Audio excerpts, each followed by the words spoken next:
call is now being recorded. Okay.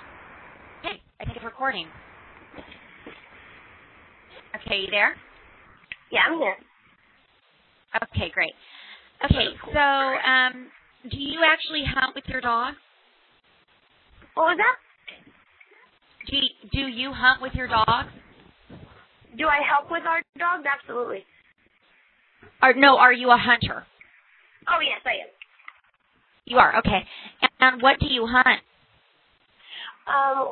Primarily we hunt bear with our hound dog. Okay. And now HSUS is trying to say that this bill saves bears, it saves hounds. Do you normally experience injury to your dogs when you're doing this? I'm sorry, Rachel, the phone's breaking up. Can you say that one more time? I'm sorry. Yeah. When your dogs are helping you hunt the hounds, are your dogs being injured? What is the risk of injury to the dogs? Oh, no, absolutely not. The dogs are never injured from the bear. When they're chasing the bear will climb up a tree, and there's been multiple occasions, actually, where the bear just falls asleep in the tree. So the dogs aren't harmed, and the bear isn't even stressed out. It's just up in a tree. Okay. And now, of course, HSUS is saying that bears are chased to the point of exhaustion. In your experience, what makes them climb up the tree? Are they so? I imagine if I'm really exhausted, I'm not going to try to climb a tree because that's kind of physically intensive. But I don't know. Well, I mean, they're not climbing the tree because they're exhausted. Bears can run for miles and miles and miles. It really just depends on the bear and how far they want to run and until they get a tree that they want to climb up. I mean, I can't read the bear's mind, but depending on the chase, depending on the chase, we'll have the bear and the dogs, 10 miles out where we have to go save the dogs and the bears up a tree, or sometimes if the bear just doesn't want to run, it will climb up a tree, less than a mile off the side of the road. It just depends on the bear. And you're hunting in areas where there are a lot of trees. So the bear has multiple opportunities to pick a tree and climb it to get away, correct? Oh, well, absolutely. We hunt, in the Sierra Nevada mountains, so they can, depending on where the bear is actually at, if it's down in a canyon, if it's up on top of a hill, I mean, there's trees. There's not really a scarce for trees in the mountains. Right. So it's not like he's running for 5 miles in a vast plain with no way to get away, stressed out the whole time. No. And on top of that, I can't really think of a time where we've just seen a bear walking on the side of the road and we let the dogs go and chase it. When we start our hunt, it's when, morning starts, so the bears have already been asleep and they're far away. So the tracks that we're actually tracking, the bear's miles out from that, or, a decently far away from the track that the hounds actually pick up on. So they have plenty of opportunity to go. And on most occasions, the hounds never actually find the bear. They never find the bear, or the track gets lost. And we call our dogs back in and they come romping back up to our trucks, happy as punch. Okay. And now the dogs are not actually attacking the bear or holding the bear down or anything like that. Is that correct? No, because that's not, the dogs aren't made for that. They're made to, pursue the animal. If they were to attack the bear, then, that wouldn't really, they don't do that. They can't harm the bear. I mean, you're looking at, a 50, 70-pound dog as opposed to a large animal. The hounds aren't stupid. They know not to, try to get a bear on the ground. So they chase the bear from a safe distance, and they chase it until the bear goes up a tree. If they know that it's not going to go up a tree, then they come back. Okay. And what do you do after you've killed a bear? So the dogs are barking at the base of the tree or away from the tree enough so the bear doesn't just come down and kill them, I imagine. And then someone shoots the bear. Then what happens to the bear? What do you use the bear for? We personally carry the bear out. And once we get to the tree, we secure the dogs for safety. And then after if the bear is shot and harvested, we consume every particle of the animal that's humanly possible. No part of that bear is wasted.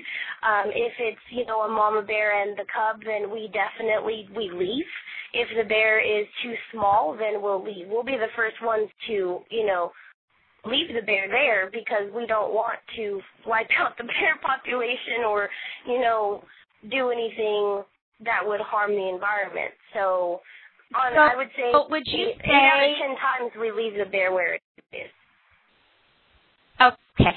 And would you say that since the hounds are treeing the bear and you're not having to, say, shoot the bear from a distance where you might not be able to get an accurate, determination on whether this bear is an adult bear or not, would you say that the hounds actually help you to avoid shooting bears that probably should be left alone, like pregnant mothers or cubs? Say that one more time. Do you think having the hounds there makes it easier for you to decide if a bear should be shot or not, or could be shot? Because it's my understanding that you do not kill bear cubs or pregnant mothers, and there's probably other kinds of bears that you're not killing. Oh, no, definitely. Having the hounds there is a tremendous part of what we're doing, because they're the reason why the bear is safely up the tree, safe from, we're safe, the hounds are safe, and it gives us a good opportunity to make sure that the bear is within legal limits, and it's something that we're actually going to harvest. Legal limits, thank you. That's what I was thinking of, and I couldn't think of what to call it.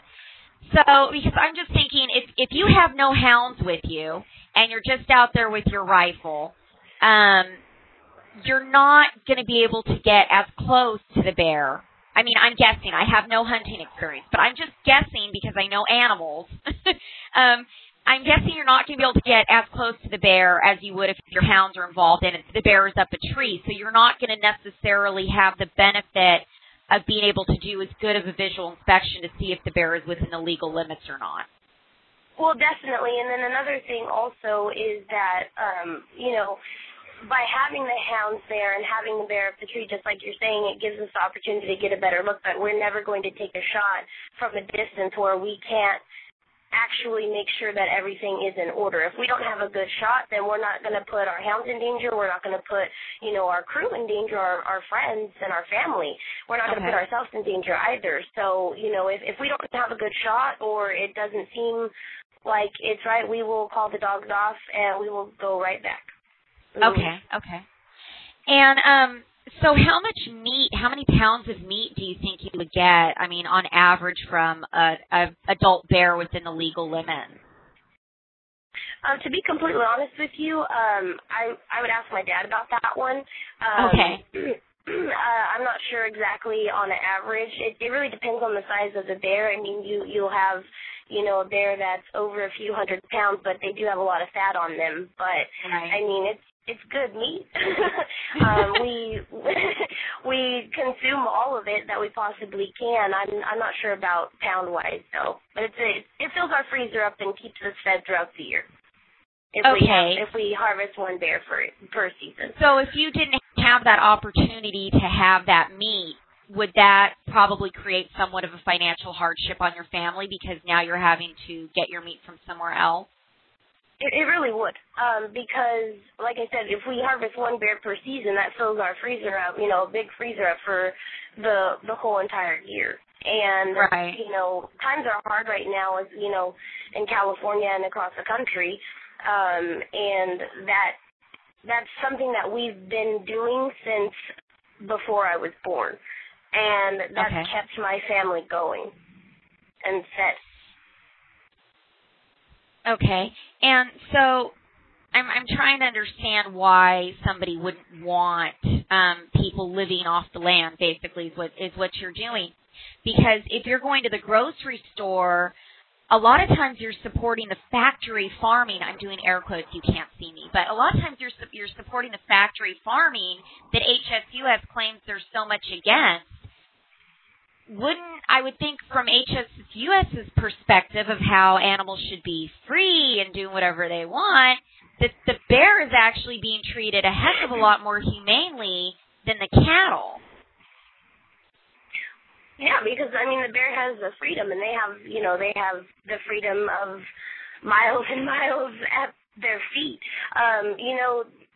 The grocery stores,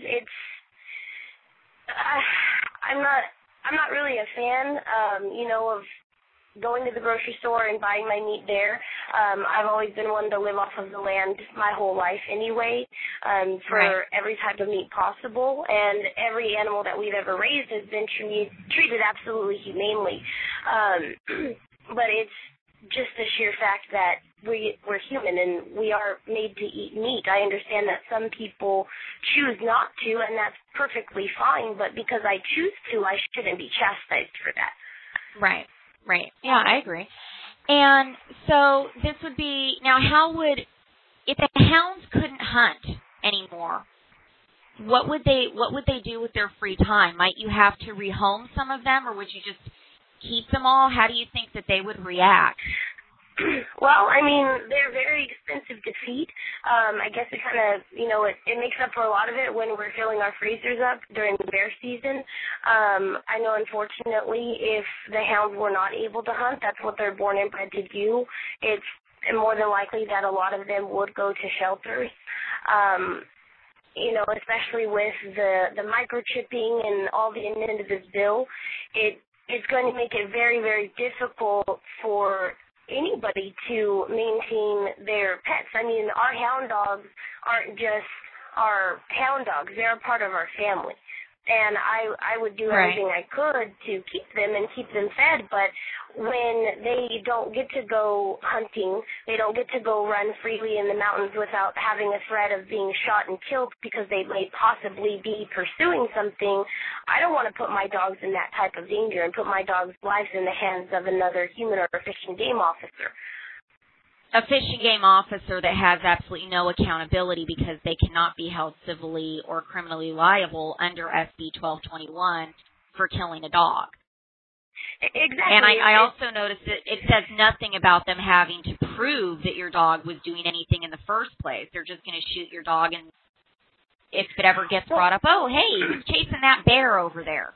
Right? Well, and it doesn't even, in the bill is so poorly worded that it doesn't even state that it has to be a hound dog. That's breed discrimination. Well, it redefines hound is what it does. It redefines hound. Basically, any dog running in a forest near wildlife. Another thing that I didn't like about the bill is that it doesn't specify the distance that the dog needs to be from the wildlife. So if I have my dog running on a long line, which also says reasonable control and doesn't define what that is either. But if I have my dog on a long line and there's a bear a mile up the street, I might not even know it's there. But my dog is running, which means he's pursuing, which means he's a hound, according to SB 1221. And there is wildlife in the area, which there's always going to be in the forest. I don't really know how you'd be able to fight that. Oh, wait, you can't because Fish and Game can't be held liable. It's exactly. Very the thing with that bill, it also states in that part of the paragraph, it doesn't specify big game mammal. It just says mammal.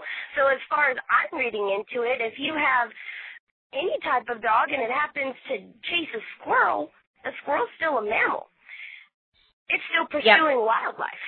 And I read that as well. That was shot and killed. And that, to me, that's arbitrary. It's absolutely ludicrous that that this is even happening. On top of that, with the microchipping laws, everything that's being amended, we're no longer being targeted as hunters and houndsmen. It seems like the bait and switch to get every person that owns a dog into being a part of this bill. And we were being targeted, and now with the amendments, everyone's being targeted without them even realizing it. And it's right. It's against everyone's rights, and it shouldn't be that way. And so it's not really helping bears. It's not helping hounds. Now, the thing with the hounds being working dogs, I don't think a lot of people get this because they're so concentrated on the bears that are getting killed, which, as I understand it, it's a very small percentage of the overall bear population. And obviously we need to control the bear population because as humans, we are their only natural predator. Nothing else kills a bear but humans and maybe Godzilla, but I haven't seen him in California in a while. So with the working dogs, they are, you treat them as pets, you love them as family, but they are working animals. This is not just a family pet like I have that likes to sleep all day, or, you know, this isn't something they like. It's very similar to a police canine that, you know, police have these dogs. When they retire, they're not just going to, you know, a retired couple's home or something. They have to be really careful with the placement of these animals because they have been bred and they have certain drives that your normal, you know, run-of-the-mill suburban household is not going to be able to give that dog the quality of life that that dog needs. Is that correct? I would say so. From my perspective, the way that we raise our hounds, when we do have a dog that's ready to retire, you know, he's put in his time and he's time for him to rest. We keep them. We don't donate them to shelters or give them to a different family. We have one dog on one of our other properties, and he's running freely on a grassy area, just relaxing. He's really fat, but he's very fat and happy. And he's an amazing dog, and I'm so proud of that dog. He did everything just amazingly. And any dog that we've had that's ready to retire, if we feel like the dog isn't up to par, they're not feeling good or anything like that, they're not gonna go. We're not gonna put our dog's life in danger. Right. But when you're talking about retiring, it's kind of like he's put out to pasture, like he has a place to run and everything. He probably wouldn't be happy in an apartment, right? Oh, no, definitely not. I mean, he'll still get a little feisty if a cat walks by, but he can't do much about it anymore. So, you know, he still has that sparkle in his eye, but he knows that it's time, you know, for him to just take it easy and live out the rest of his life happily. And how old is he? Cooter, he's about, oh my goodness, he's got to be maybe 9 or 10, maybe a little bit older than that now. And he's been retired for a few years. What's the average lifespan of the hounds that you used to hunt with? They live just as long as normal dogs, 12 to 15 years. Sometimes longer. You know, they're all in very good health. We take very good care of our dogs. So, you know, I mean, it goes for anybody that even has a house pet, depending on how well you take care of the animals. And everyone that I know that has their hound dogs, they take excellent care of them. I mean, you should see the vet bills. Wow. Okay. Taking care of them, but getting them. And how much training? How much training do you put into them to even be able to get them to the place where they are able to go out on a hunt with you?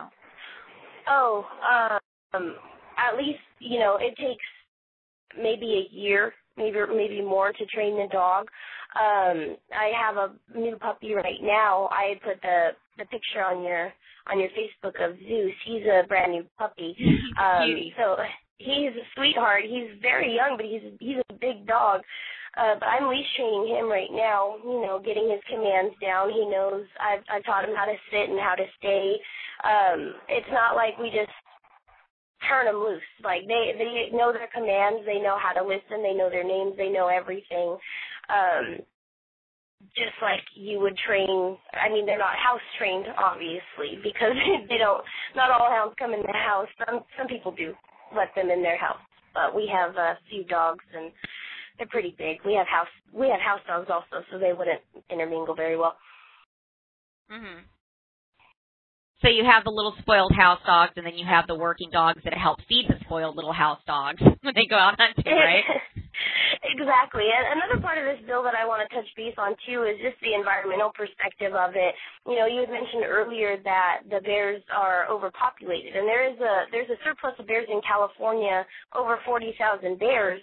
So we have more bears in the whole country, only next to Alaska. And when Oregon and Washington had outlawed this, the increase in bear attacks skyrocketed. And Oregon and Washington are currently trying to overturn their ban on hound hunting because of the public safety issue. So I'm trying my best to get the word out there that it's an issue for all Californians. Right. That because I like to go camping occasionally with my son and my dog. My dog's not a hound, but I guess he would be if he decided to chase something now. But I do worry about that. With less bears being killed, obviously there's going to be more bears to kill us, and that's definitely a public safety issue. And I was speaking with a hog hunter last night, and he was explaining depredation and trapping and how it would work. So it's my understanding that this bill is actually not going to save any bears. It's going to cause more bears to die. And not only that, but nobody's going to get any benefit from the bear dying. And I mean, I feel that's kind of an abomination against nature, that the bear's basically going to die in vain, because it's my understanding that it's going to be kill only, and Fish and Game would contract for a hunter who goes to kill a bear on the property, and even if it's a cute little fuzzy bear cub, they're not going to have the option to let it go or have the hounds chase it off the property. They're just going to shoot it dead, and Fish and Game seizes the body. Is that correct? That is correct, and it's so horrible. I'm completely against depredation hunts. You have, just like you said, a little tiny bear cub that's digging through, rural communities' trash cans, causing a nuisance, and they call Fish and Game. And instead of having a houndsman that can keep the cub or the bear educated to fear humans, to stay away and stay in the mountains, stay, away from people where they should not be, that life's just going to be taken away. And on top of that, it's going to be wasted. It's going to be left there to rot. And that's more heartbreaking to me than anything, because as bear harvesters, we are absolutely against wasting that animal. Right. And, with the Fish and Game, with, the bear season, there's an actual quota that can be met per bear season, and that quota hasn't been met in the last few years. So less bears are actually taken per bear season, but I will guarantee you that if this bill goes through depredation, more bears than that quota will be taken, if not the actual limit. And the bears that are being taken right now during bear season in the quota are legal limit bears. And with depredation, you're talking about any bear. It doesn't matter what size they are. It doesn't matter if it's a mother and a cub. It doesn't matter at all. They're going to be wiped out. And that, to me, is more inhumane than anything. That literally just gave me chills. I actually have a few friends that are vegan and some that even lean towards animal rights. And I think even they would be appalled to hear that, because I think even vegans who you think would never understand this, they do what they do because they truly believe that they're helping, that this is the way that they show that they care about animals. And I understand that, to each his own. But I think even they would be appalled to hear that this is just an absolute waste of an animal, because they understand that they're not going to get everybody to stop eating meat. It's not going to happen. In Fantasyland, it might.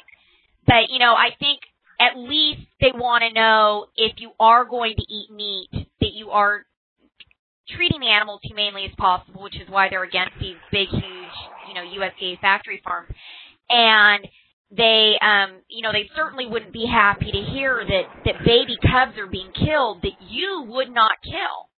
And this is because of this law that Humane Society is touting as such a animal saving. And really, when you look into it, it's putting everyone and everything at risk. And we're also interrelated with our food supply and everything. And not to mention all the supplies and things that you as hunters buy that bring in tax revenue and bring in profits for companies in California just to care for your animals, and what you use in harvesting the bears. I'm sure there's different equipment that you use that you're not going to be purchasing because you're not going to be allowed to do this anymore. Well, no, definitely. My best friend is actually a vegan, and I was talking to him about, the bill and everything like that, and I was explaining it to him, and he was really upset about it. He said, Sarah, I don't eat meat. I'm completely against it, but it's your right to hunt. I understand that the population needs to be controlled, and I would never take your rights away from you. I will support you on fighting this bill. And he has. And that meant a lot, because he's been very open-minded and understanding, and he knows that we are very humane when it comes to our dogs. He comes over and plays with my dogs all the time. And he was even willing to, go to the mountains with us and see exactly how it's done, because he understands that we eat meat, and he's okay with that. He's like, well, you're not going to tell me that I have to eat meat, so I'm not going to tell you not to, and I don't have to hunt. That's my right to not hunt, but you have the right to hunt. And you had mentioned, too, purchasing, items to process the bear and everything like that. I've been doing some research, and we found that there's about 6,000 houndsmen in California, and on average they spend $11,000 to $15,000 a year hunting hounds, paying for their hound dogs and everything like that. Aside from that, there's, I believe, 130 plus licensed guides in California. My father is a licensed guide as well, and the licensed guides spend an average of $75,000 per year or more hunting with the hound dogs. So what I'm getting to is you're looking at a $6 million plus loss of California sales tax revenue that is not being taken into consideration for appropriations. All they're looking at is the loss in tag sales, which they're planning on raising other animal tags to make up for that loss. But you cannot make up for a $6 million plus sales tax loss. And that's being completely overlooked.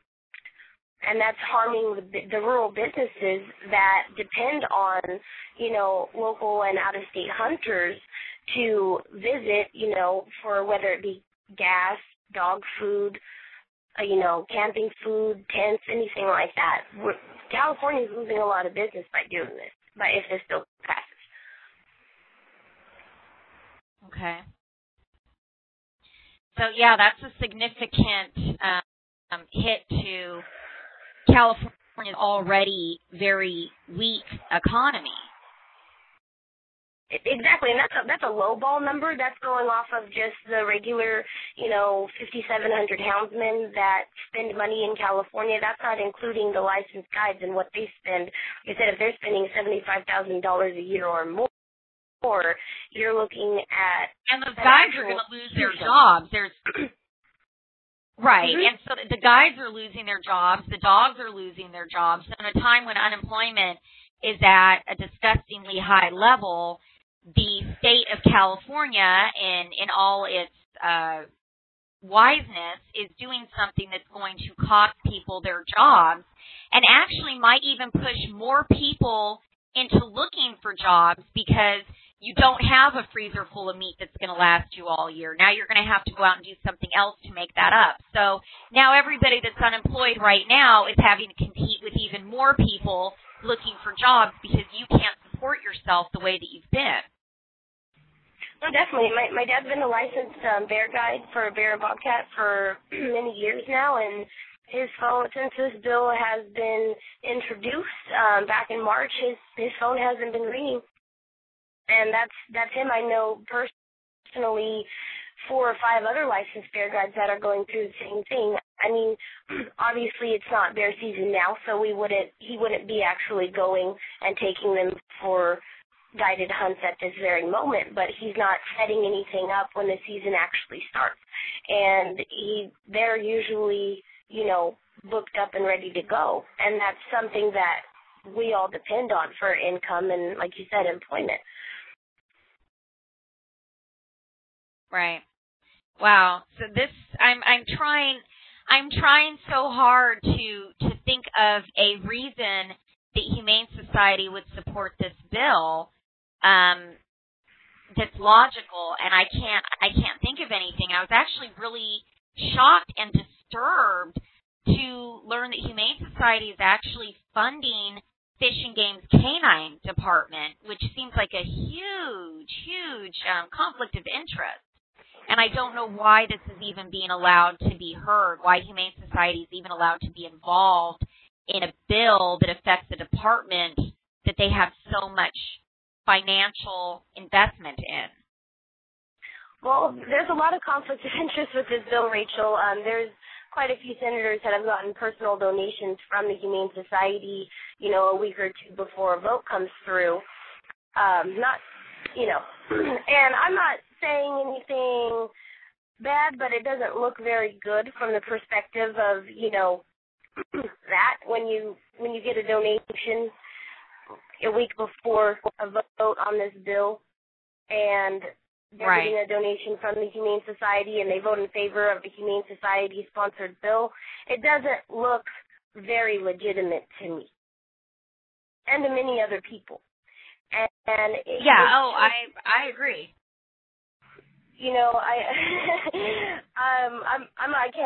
I'm not saying that they're taking bribes, but it does look very suspicious from many people's perspectives. I think at some point requesting an investigation wouldn't be out of order. We're looking into that because something needs to be done. None of this, it just doesn't make any sense. I mean, just like when the Fish and Game Commissioner of California was removed from his seat because of him legally hunting a mountain lion on his own property in Idaho, he didn't do anything wrong. He didn't do anything illegal, but Humane Society threw a fit about it. And, of course, we were on his side because he didn't do anything wrong. Now, I do have to admit with that one, I did think that was a dumb move on his part.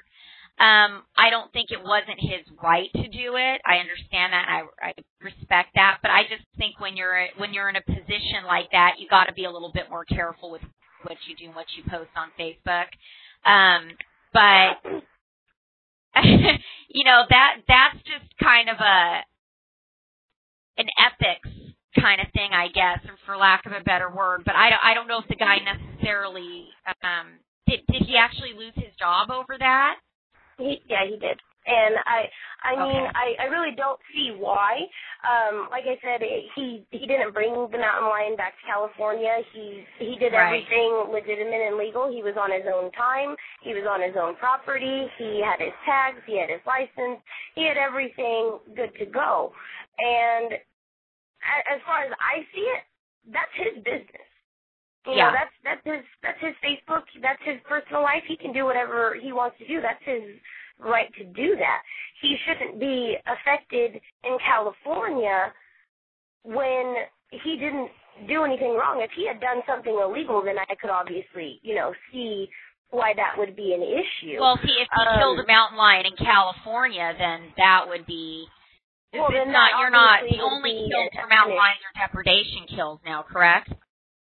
Yeah, mountain lion hunting has been outlawed since 1972 in California, which is still, there's been an increase in mountain lion attacks since then. There was a mountain lion pretty close to our house, actually, a few weeks ago, because what happens is when you make it illegal to hunt, a predator like a mountain lion or a bear, they become overpopulated. And when they become overpopulated, they run out of a food source. There's not enough food to support that large of an animal population. So they move down as far as where I'm in the valley. They'll move down as far as they want to look for food. And as a predator, they're not just going to, eat just little house dogs or anything like that. They're going to eat people. And they've done it. I've been out in the country when the canals are empty and there's mountain lions walking the canals because they're starving and they're looking for food. And that's our whole point with the public safety issue with the bears is it's not going to take long for them to come down here to look for another food source. They're going to wipe out. And the reason why they're starving is because they're competing with a basically unhealthy amount of mountain lions for food. Exactly. And, the bears and the mountain lions are competing for the same food source. They're both predator animals. I mean, the bears will eat berries and things here and there, but bears are opportunistic animals. They'll eat whatever they can get their hands on, whether it's, a wild pig, a child, a dog, a deer, a mountain lion. It doesn't matter. So that's an interesting point that they're both eating the same thing. So what we're going to happen is pretty chaotic in the natural world because you're taking humans out of our natural, place on the food chain and saying we can't be these animals' predators. A lot of people like to think that humans are encroaching in nature, but I don't know. I kind of think the same person that put us, or same whatever that put us here, put the other animals here too. I mean, we are all animals. We're not. But, if the mountain lion population explodes and the bear population explodes and they're both going for the same kind of food, it's going to kind of like be a frat house with one slice of pizza left. Exactly. It's going to get ugly. It's really scary just to even think about it.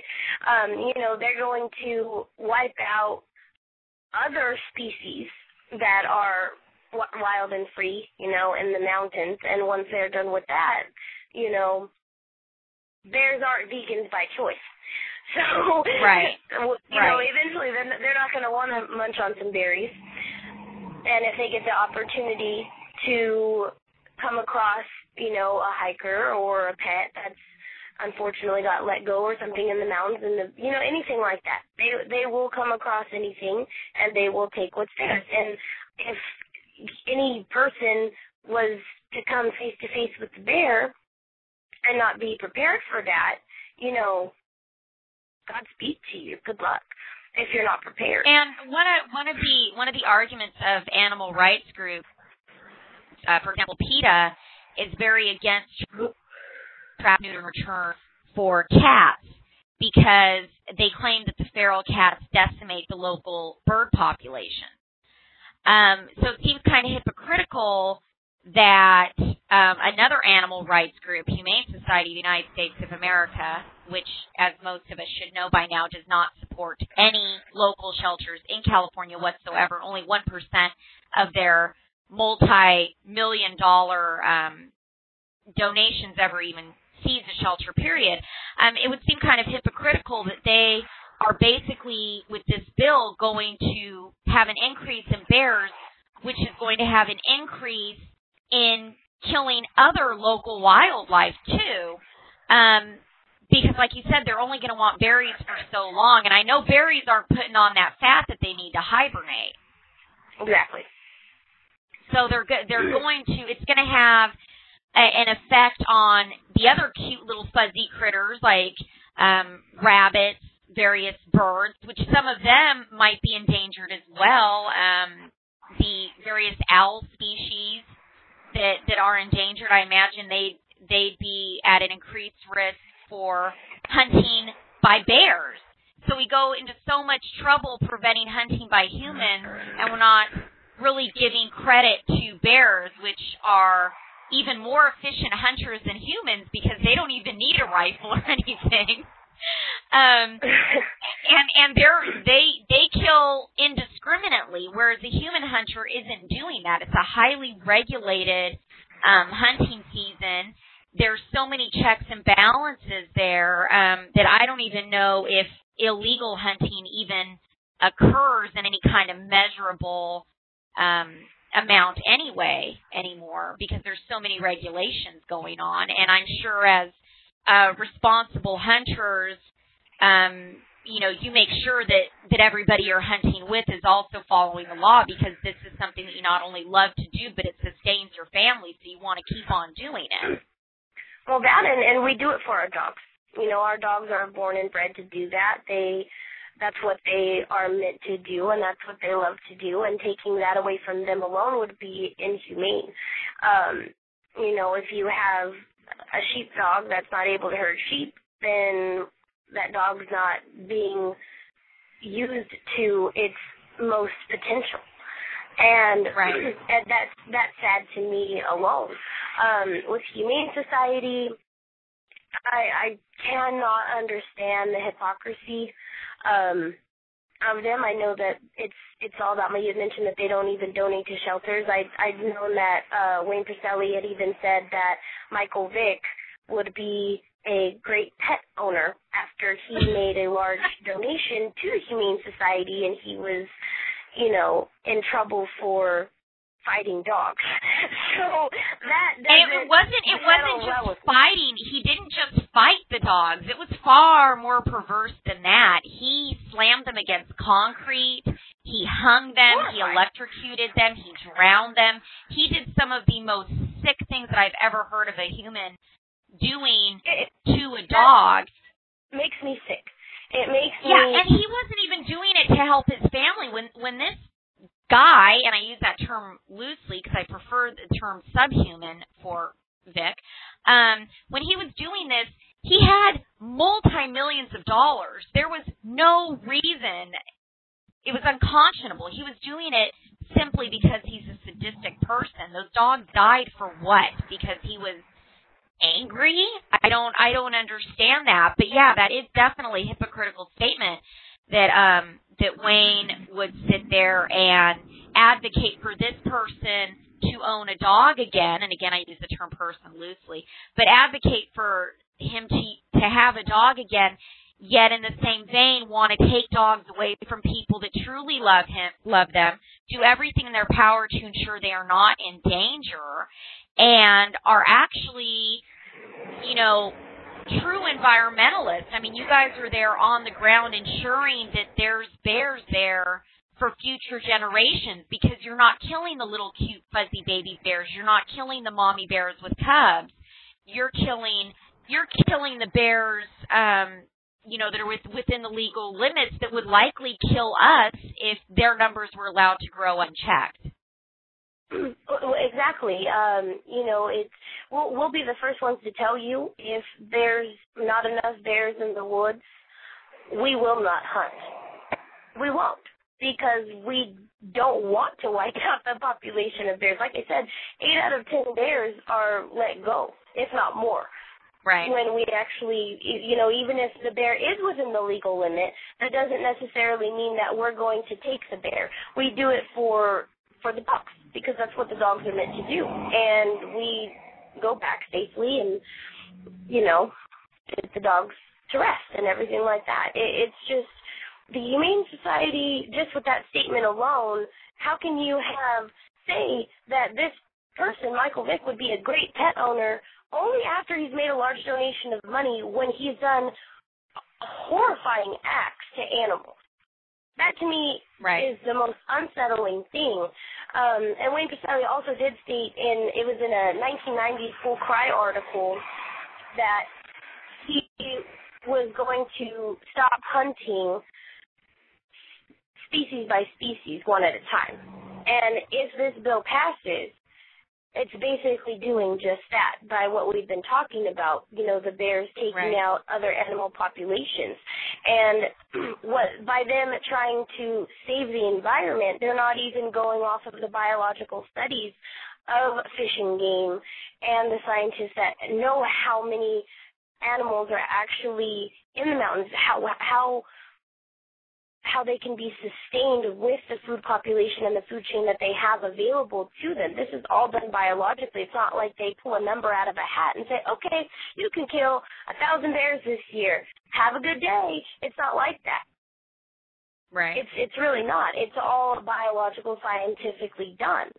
And to have people that don't understand anything about it take away a right that we've had for thousands and thousands and thousands of years, and it's just very frustrating, and it's heartbreaking. And I can't tell you how many nights I've gone to sleep just crying because people don't understand, and they don't want to take the time to be open-minded to something that we've been doing for our entire lives, and since dogs were even domesticated 20,000 years ago. Right. Well, and one thing that we deal with in the pit bull community with breed-specific legislation is we have a similar issue because a lot of people with other breeds of dogs think that it's not going to affect them, and we have sometimes we have a hard time drumming up support, and it's very similar with SB 1221, is that even I, as somebody that will likely never hunt, although I am always in the pursuit of factual information, so I might want to join somebody on hunt at some point just to see for myself. You're more than welcome to join us. Thank you. I'm really interested in seeing, and to be honest, as an omnivore, I do kind of feel like a bit of a hypocrite that I haven't actually seen, an animal get killed. And I'm always very thankful that, there's animals there that we can eat. But, I do feel like I kind of got to put my money where my mouth is actually see that. But, the similar thing with SB 1221 is that people are thinking, oh, I don't hunt with hounds, this isn't going to affect me, or, oh, I think they should save all the bears, and they're not really thinking of it from a logical and ecological perspective of the effect this bill is going to have, which is why, I just want to thank you for taking the time to speak with me. We've been going on nearly an hour now, but I want to get this uploaded and have people hear it. You're obviously an educated woman. You're not. I understood that some of the senators had referred to your group as a bunch of hicks and hillbillies and real nasty stuff that I wouldn't think would be happening in 2012. Well, I was hoping that we were more evolved as a society than that, but I guess not. I was too, Rachel, when we were called pedophiles, criminals, beer guzzling. Wait, pedophiles? Where does that even come in? I have no idea. We were called criminals, pedophiles, beer guzzling rednecks. And if you've ever taken a hunter safety course, the first thing you learn is to not consume alcohol and have a firearm with you at the same time. And we're very adamant about that because it's always safety first. I would say probably more than 90% of the people that hunt don't even consume alcohol. And if they do, it's not while we're in the mountains. Don't you guys party? I mean, we're a little bit busy tending to the animals and, getting them rest and getting ourselves some sleep. But we were described as letting the dogs go, cracking open a beer, and sauntering to the bear tree. Oh, wow. Because they don't know. That actually brings up a good point. Sorry. They're saying that you're running the bears to exhaustion. Now, you're following this pack of hounds. I imagine that's physically a physical exertion for the humans as well. Oh, so, I mean, after these hunts, how long would you say you're out on an average day? Like, how many hours are you actually walking through the forest doing this when you can do it? Well, it depends on, how far out the dogs are or anything like that. But we'll walk for, the dogs are a lot faster than us naturally, right. And they can get across, terrain that we just get scared just for us to be like, okay, well, we can't climb up that hill like that dog can. We're not made to do that. So it takes us a little bit longer. But, we'll walk for hours, and we will not stop until we get our dogs. We've never left a dog in the mountains. We've never done that. We keep going and going and going until we get the dogs. It's very important, to be in shape. If not, you will definitely be in shape after one day. That's some terrain up there, but we will walk for hours at a time to retrieve the dogs. And then if we do actually harvest the bear, we're carrying out 300-400 pounds of dead weight with us up the hill. Who's carrying that? Everybody. Do you all, are you all like holding the bear together? Do you have some kind of like sled or something that you're pulling the bear on? No, it would be really difficult to bring a sled to do that. We just carry it out. It's not normally just one or two people that are with us.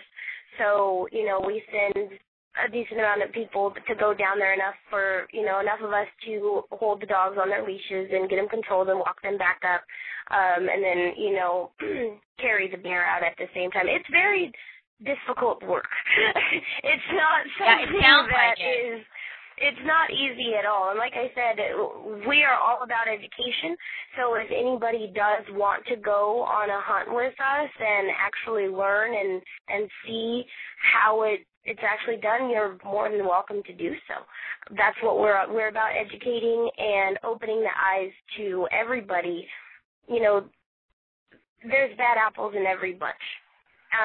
Just like, Michael Vick and the pit bull owners and everything like that. There's bad apples in every bunch, but instead of focusing on that one sour apple, you have to look at the big picture that we are good people. We love our dogs. They're a part of our family.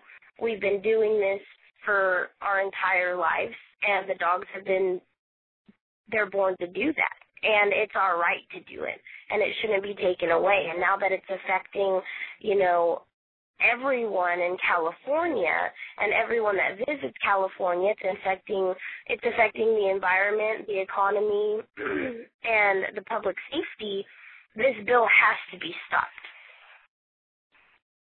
It has to be. Yeah, I totally agree, and I might be mistaken, but I'm pretty sure that I heard you get just a little bit choked up when you were talking about Cooter earlier. So I have no doubt that you love your dog. I love my dogs a lot. I love my dogs a lot. And like I said, you saw my new puppy, and it would break my heart if he wouldn't be able to even be in the mountains, because now I'm afraid to even, take him for a walk up there. Because if something happens and I fall and he gets let go, he could just be shot and killed for no reason. And I don't want any dogs to be harmed. I don't want anyone's dogs to be harmed. But to know that my dog could be killed at the hands of another person and their interpretation, that makes me sick to my stomach. On top of that, just knowing that he's not going to be able to do what he's meant to do, I cry every night since this has been going on. And Cooter, great dog. They're all great dogs. They sound like it, and I'm really glad that I've had the opportunity to get to speak with you and hopefully be able to share with others and let them see that while we all love We love bears, we love dogs, but we are all animals, and we have to love all animals, and we have to show that love to humans as well and understand the human component of this bill, as well as the dogs and what the dogs are meant to do, and their psychological and emotional health is important too. And, they're just not going to be happy not doing what they're supposed to do. They're going to feel like, Mom, what's wrong? Aren't we going to go? It's time to go. And you're like, yeah, no, can't. They're very upset. As it is, they're very upset right now. They're not out, and I just go and I hug and kiss all of them, and I tell them, oh, we're going to get this dog soon, baby. Don't worry. We'll get you to the mountains soon, I promise. They're really awesome.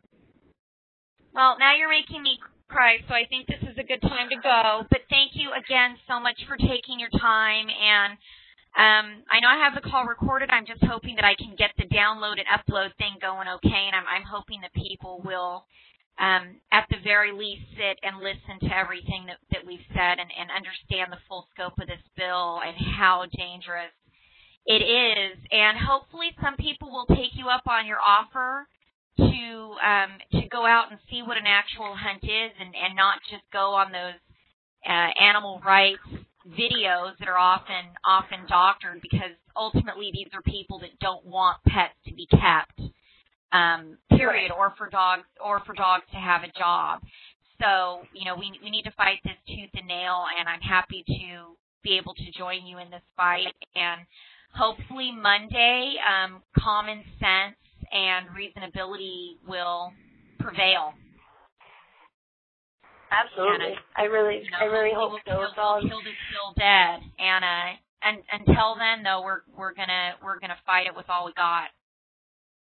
Definitely. I still have a lot of fight in me. So yeah, don't give up. We're not going to give up, and till the last minute. This is not over yet. So thank you again so much for your time, sir. It was a pleasure speaking with you, and I'm going to work on getting this uploaded. Thank you so much, Rachel. You take care and have yourself a great day. Thank you. You too. Bye-bye.